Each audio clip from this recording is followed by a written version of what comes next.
Focus नहीं हो रहा क्या ये अब।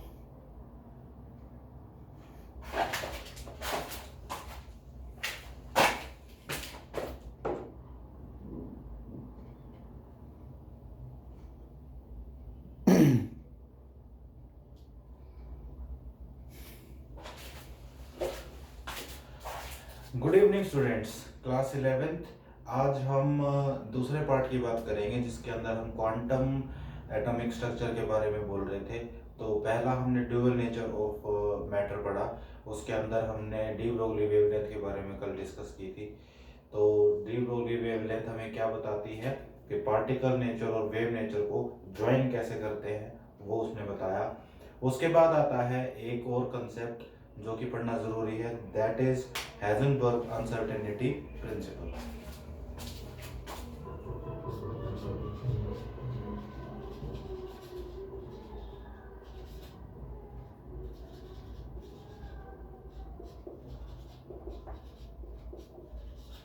आज वाली जो वीडियो है ना वो थोड़ी छोटी होगी क्योंकि मुझे क्लास 10th का जो चैप्टर है इलेक्ट्रिसिटी जो मैं करा रहा हूँ वो कंप्लीट होने वाला है। तो आज उसके क्वेश्चन आंसर डिस्कशन राउंड है और एंड एक्सरसाइज के जो क्वेश्चंस हैं उनको डिस्कस करना है।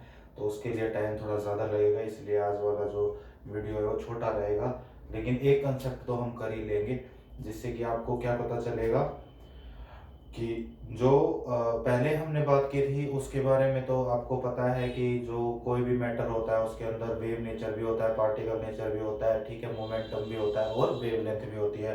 किसी भी पार्टिकल की आपको वेवलेंथ कैलकुलेट करनी सिखा दी थी। अभी जो हम बात कर रहे हैं वो है हेजनबर्ग अनसर्टेनिटी प्रिंसिपल। ये साहब क्या बोलते हैं, ये साहब ये बोलते हैं कि डेल्टा एक्स अगर है, ठीक है, डेल्टा एक्स यानी कि जो आपकी पोजीशन है and delta P, delta x and delta P जो है वो h/4 पाई, ये रिलेशन बताता है कि हेजनबर्ग अनसर्टेनिटी प्रिंसिपल में क्या हम समझते हैं कि जो पोजीशन है ये पोजीशन है और ये आपकी वेलोसिटी है। इसके अंदर आपका मोशन बता रहा है और ये आपकी पोजीशन को बता रहा है।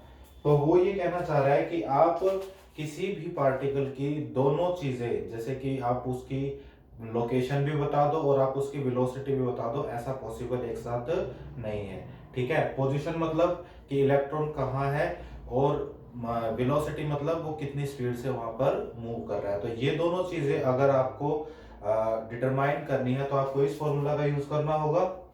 ठीक है, अब ये देखो, अगर डेल्टा एक्स और डेल्टा पी का जो प्रोडक्ट है वो एक कांस्टेंट के इक्वल है। कांस्टेंट कैसे, एच की वैल्यू जो होती है वो हमने लिख रखी है, वो क्या है, कांस्टेंट है।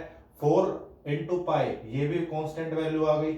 अगर ये दोनों चीजें कांस्टेंट है तो ये दोनों का प्रोडक्ट क्या होगा, कांस्टेंट होगा। अगर तुम किसी एक चीज को पोजीशन को स्मॉलर करना चाहोगे, ये देखना चाहोगे कि जो पोजीशन है उसको मैं बहुत क्लोजली मेजर कर लूं, तो क्या होगा, ये इसकी वैल्यू बढ़ जाएगी, ठीक है, वेलोसिटी की वैल्यू बढ़ जाएगी। और अगर तुम वेलोसिटी को थोड़ा बहुत स्लो कर दोगे, वेलोसिटी को कम कर दोगे, तो उसकी पोजीशन नहीं मिल पाएगी तुम्हें। ठीक है, तो ये दोनों चीजें होती है कि position and velocity can not be defined at the same time. एक टाइम पर आप दोनों को डिफाइन नहीं कर सकते। ये था हेजनबर्ग अनसर्टेनिटी प्रिंसिपल और ये बहुत इंपॉर्टेंट था। क्यों इंपॉर्टेंट था कि ये आपको प्रिसाइजली ये बताने में हेल्प कर रहा है। जो कि बोहर मॉडल जो था, बोहर मॉडल ने क्या बता दिया था कि स्टेशनरी ऑर्बिट है, उसी के अंदर इलेक्ट्रॉन मूव कर रहा है और एनर्जी लूज नहीं कर रहा है। तो जो उसने प्रेडिक्ट किया था ना वो अनसर्टेन हो गया था। अनसर्टेन का मतलब होता है कि जिसके अंदर प्रोबेबिलिटी आ जाती है। ठीक है, प्रोबेबिलिटी मतलब वहां पर हो भी सकता है और वहां पर नहीं भी हो सकता। तो प्रोबेबिलिटी अगर आ रही है किसी चीज में तो वो हेजनबर्ग अनसर्टेनिटी प्रिंसिपल यही बता रहा है हमें कि हम एग्जैक्टली किसी चीज को नहीं बोल सकते, हम हाँ अंदाजा लगा सकते हैं कि इस रेंज के अंदर होगा या इस रेंज के अंदर नहीं होगा। तो ये जो दो चीजें बताई थी, एक तो बताया था हेजनबर्ग और एक बताया था ड्यूअल नेचर ऑफ एटम, ये बताया था ना। ये दो चीजें बताई थी पिछली वीडियो में, अब वाली वीडियो में ये बता रहा हूं।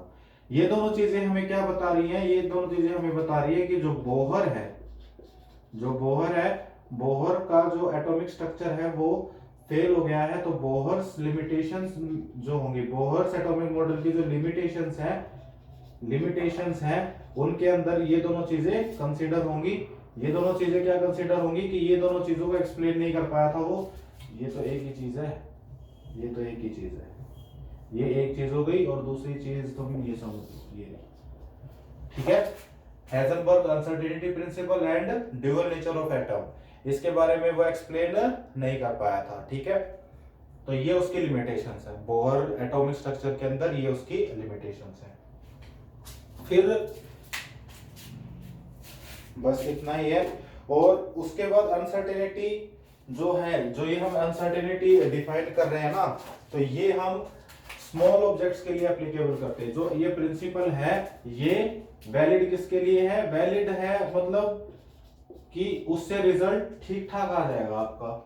मतलब क्या है कहने का, अगर स्मॉल ऑब्जेक्ट लोगे, अगर ऑब्जेक्ट को स्मॉल लोगे, स्मॉल ऑब्जेक्ट को लोगे ना, तो आपकी जो ये वैल्यूज है, जैसे मान लो पोजीशन है और ये पी है, तो इससे आप देखो एक डेरिवेशन और भी आती है इसमें कि डेल्टा एक्स, तो ये एज इट इज रख दो, इसको पी को हम क्या ले सकते हैं, एम वी लिख सकते हैं ना।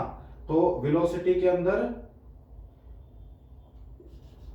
चेंज आएगा, क्योंकि चेंज क्या हो सकती है, वेलोसिटी चेंज हो सकती है। तो मास जो यहाँ मल्टीप्लीकेशन में था वो क्या चला जाएगा, अपॉन में चला जाएगा, h upon 4 pi into M. तो अब यहाँ पर दो चीजें आ गई सीधी सीधी, एक पोजीशन और एक वेलोसिटी, तो ये भी रिलेशन आ गया। अब जब आप न्यूमेरिकल करने जाते हो, तो अगर आपको पोजीशन का पता है और वेलोसिटी का पता है और आप कोई बड़े मॉलिक्यूल के लिए निकालना चाह रहे हो, तो बड़े मॉलिक्यूल जैसे मास की वैल्यू रख दो आप मिली किलोग्राम्स में, मिलीग्राम्स में रख दो, ठीक है। तो आप देखोगे कि उसके अंदर जो रिजल्ट निकल के आएगा और जो वेलोसिटी निकल के आएगी या जो अनसर्टेनिटी निकल के आएगी वो बहुत ज्यादा आएगी।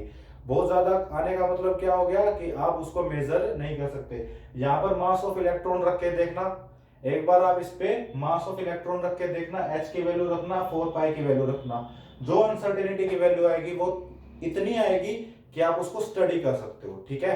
तो इसलिए बोलते हैं कि जो ये हेजनबर्ग अनसर्टेनिटी प्रिंसिपल है, ये वैलिड किसके लिए है, स्मॉल पार्टिकल्स के लिए एप्लीकेबल है, लार्ज पार्टिकल्स के लिए मुश्किल आएगी। क्यों, क्योंकि अनसर्टेनिटी इतनी ज्यादा होगी तो हम इसको अप्लाई नहीं कर पाएंगे वहां पर, ठीक है। Thank you so much for watching this video. आज हमने ये हाइजेनबर्ग अनसर्टेनिटी प्रिंसिपल पढ़ लिया, कल क्वांटम मैकेनिक्स की तरफ से एटॉमिक मॉडल जो था वो हम पढ़ेंगे, थोड़ा डीप में जाएंगे, उसके अंदर आपकी जो इलेक्ट्रॉन कैसे फील करते हैं ऑर्बिटल्स के अंदर वो बताएंगे, और ये बताऊंगा कि जो ऑर्बिट्स हैं वो दिखती कैसे हैं, तो सारी चीजें वहां पर आएंगी। ये लास्ट पोर्शन है एटॉमिक स्ट्रक्चर का, तो उसके बाद आपका ये एटॉमिक स्ट्रक्चर पूरा खत्म हो जाएगा और फिर हम इसकी एंड एक्सरसाइज करेंगे। थैंक यू सो मच, पढ़ते रहिए and like and subscribe the video. Thank you so much.